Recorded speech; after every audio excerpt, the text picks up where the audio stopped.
Hi guys. Okay, so a quick update. Well, you know how I like to ramble on. So, to pick up, my cancer doctor sent me to another person that was supposed to do the biopsy. Well, it turned out that he did not want to do the biopsy. He wanted me to do a PET scan, which includes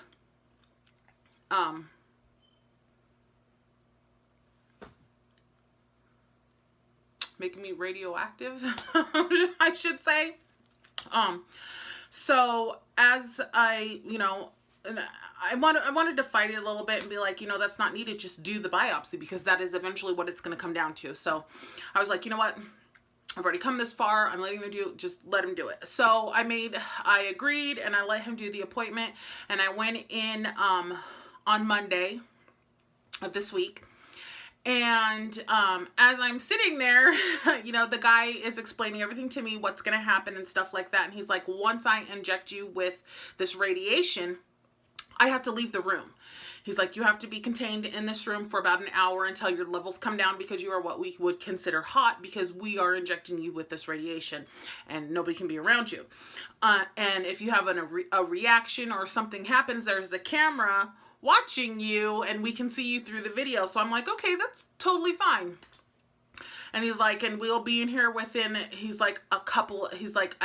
about a minute is what it will take us to get into like the hazmat suits and to get into you, because you can't do it. So he comes in with like this big metal tube and a metal needle, and he's like, once I open this, he's like, and get it in there, he's like, I gotta go. And I'm like, okay. So he opens up this metal, it's like a thick metal canister, and he injects it in there, and I can feel my body just automatically like want to go into a panic attack. And I was like, oh shit, like, oh my gosh. So I just started deep breathing, and he put it in, he's like, okay, I gotta go. And he totally just shut the door and walked out. And next thing you know, I hear him over the intercom, and he's like, okay, we're gonna turn down the lights and just relax, and you're probably gonna get sleepy, so just take a nap. I'm like, okay. So they like recline the chair like all the way back, and I'm like kind of like this with my head down this way and my feet up in the air. And he's like, we gotta put you that way, so that way the radiation will settle into your chest. And I'm like, okay, that's totally fine. And so I was trying to fight it, but I just fell asleep. And I woke up just having to go to the bathroom, and he's like, well, you got about 10 more minutes and then we're coming in to get you. So I was able to keep my panic attack at bay and fall asleep. And he came in after the hour, and he's like, okay, he's like, let's get you in there. And I'm like, okay. So they take me in there and they do the PET scan, and that takes about a good 45 minutes, because they literally spend about 10 to 15 minutes on each. They were spending about 10 to 15 minutes on each part of my midsection area, from my hip bones up to about jawline. And listened to music, and they just kind of talked me through it, and told me what was happening and stuff like that, and I was okay with it. I was totally fine. Like, I walked out feeling fine and everything was good. But then about an hour to 2 hours later, I was just like so tired. Like, I was just tired, and I just didn't feel normal, but I felt normal. I was just really tired. And then I got like, here comes some graphic. I got kind of like a little bit of bowel movement problems, like diarrhea, and everything I ate just come right through me, and I had to go to the bathroom like 24/7 because they were like, drink lots of water, because you are gonna have to go to the bathroom a couple of times before you leave, because we need that to flush out of your system, so that way it's not stuck in your kidneys. And I'm like, okay. So I was literally going to the bathroom like every 10 minutes because they were like putting it in my IV, and then I had my big old water bottle like that, about that thick, just drinking consistently. And then got home, and same thing, I was literally peeing. So yeah, so that's how, and that feeling and that grossness kind of lasted for about 2 days. And then about Thursday morning, I finally woke up feeling normal again, panic attack off, and the feeling of having a panic attack coming on was gone. And So I was good. I was good. And then, but what happened is where we live so far out in the country area that when you get about to 2 miles from our house to a mile from our house, our cell phone service shuts off. We don't get service out here because so that we got a house phone.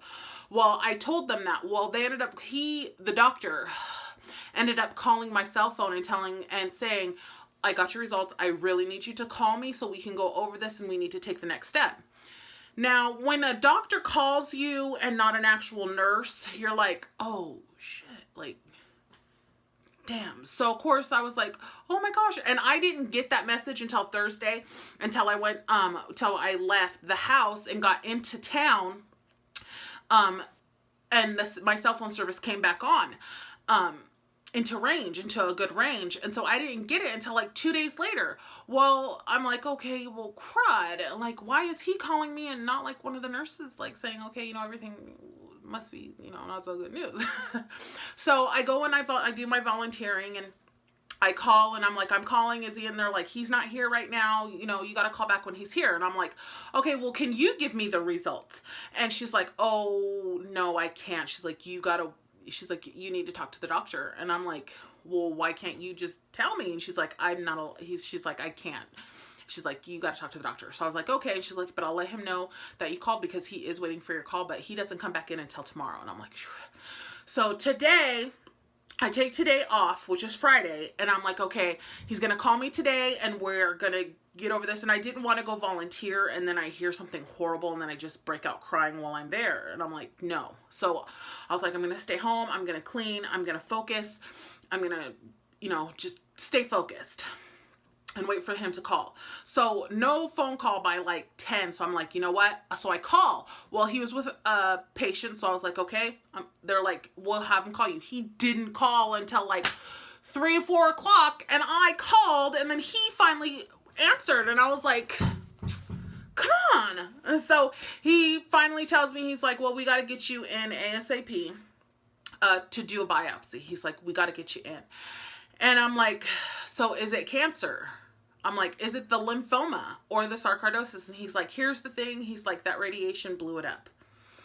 And I was like, well, I already did research and I know that if it is the lymphoma, that it would have lit up really brightly. And he's like, well, here's the deal. He's like, your chest is just lit up. He's like, so, but in certain areas, in certain spots and stuff. And he's like, but from what I'm thinking and what I'm seeing is it's the sarcoidosis. He said, but I know where I can go in to take a piece out to where if it is the cancer and I cut it, nothing will spread. He's like, that's what I need to look. That's what I was looking for. And he's like, but we already know now that one of your treatments cannot be the radiation because it just blew up your chest. So I'm like, dang, okay. All right. Okay. And he's like, but I'm really leaning towards the sarcoidosis. He's like, but you know what? He goes, I'm not for sure. He's like, because a couple of places are lit up a little bit more than others. So he's like, we got to get you in for the biopsy. He's like, ASAP. So I go for my biopsy on Monday at 6 a.m. And I just want to tell him, well, you guys waited so freaking long. Like, you guys had me waiting for like 3 months for this. And what did you expect? That it was going to stay dormant and not move around or get any worse? Like, so this is on you guys, dude. You guys could have moved at a quicker pace so we could have got this under control to where it wouldn't be this bad in my chest. But I was just like, okay, focus. No matter what happens, we're going to get through this. So again, I let him finish telling me what he was telling me. And again, I just asked him again. I was like, you can't tell me if it's the lymphoma cancer. And he's like, again, I'm going to tell you, I have to do the biopsy. He's like, I found a place I can do it without, if it is the cancer, where it's not going to spread. Because if he would have went in there blinded, he said, without doing the PET scan, he could have went into a lymph node that had the lymphoma in it and it could have spread. So he's like, that's why. He's like, and we already know that you can't do radiation. He's like, because it just blew up your chest. And I'm like, Like, if he could see my face through that phone, I would have been like, really? Really? So that is what happened. And now I go Monday for the biopsy. So I am praying that we have the results the next day, but I know for sure that we will have the results within a couple of days or by that Friday of next week. So that is what is with this. So for sure, by next week, I am finally going to have an answer and we will start treatment. Now with the treatment, he said that, give me a second.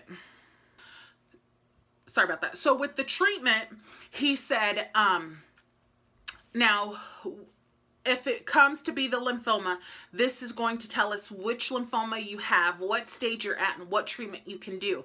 And he said, but with doing the PET scan, we already know that you can't do radiation because that just makes it worse.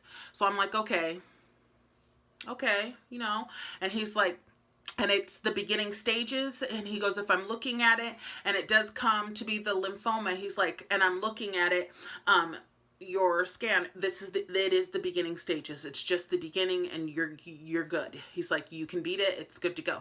Now, if it is the sarcoidosis, then, you'll go back to the cancer center. And he's like, now we don't really consider they don't categorize it at cancer. He said, but it is a form of cancer that you are going to need treatment for. And he goes, you might be able to do a pill form. And he's like, that might be what we are going to do that would work best for you if it does turn out to be the sarcoidosis. And he's like, and I'm really leaning towards it being the sarcoidosis because of how I'm seeing it. And there's only a couple spots lit up in your chest.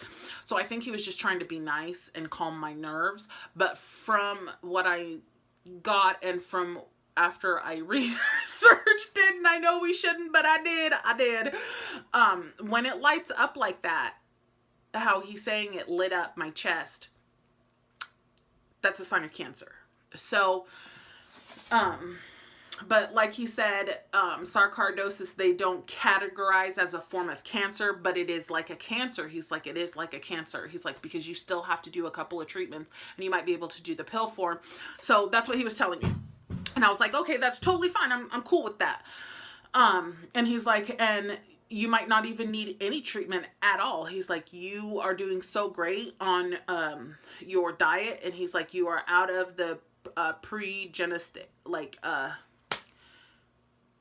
pre-diabetes to where it's like you have a good chance of getting diabetes, pre-diabetic or something like that.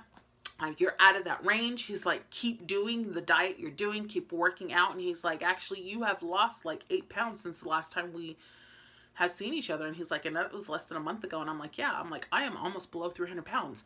Hallelujah. Yeah, you guys. So I am getting there. I'm getting there. And that is like the first best news that I have gotten, that I am no longer considered pre-diabetic. Like, I'm no longer in that category of somebody that is about to be diabetic. So I'm out of that. Thank you to all the weight loss and all the hard work and everybody that helped me. And so yeah, so there's that. So he just basically went over like if it's the lymphoma, what will happen, and then if it comes back as the sarcoidosis, what will happen. And with the sarcoidosis though, it can come back, but it can also go away on its own to where I don't need any kind of treatment. But then it can come back at any time. And anything can trigger it and anything can set it off, especially if you're around dust and mold and things like that after your treatment, after we're done with your treatment. He's like, it's gonna always be there. He's like, so it can flare up at any time. And then you would just come in and do a treatment and you'd be good. And the worst case scenario is you would need lung transplants for that, which I already knew, because my cancer doctor already told me that, Dr. Luke. I'm at the cancer center. So if it is, Dr. Luke is going to refer me to a sarcoidosis specialist, and then I'll get more information from that doctor once we get it done. So again, by the end of next week, I am finally going to know, and we are going to start full treatment.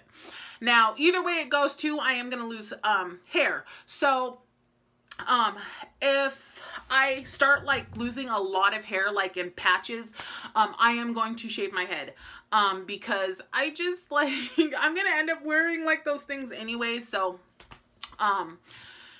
he's like, there's a, because of, like the strong steroid treatments and stuff like that, he's like, there's a good chance that you could still lose, some of your hair, even if we don't do the chemo with the sarcoidosis and stuff in the pill form.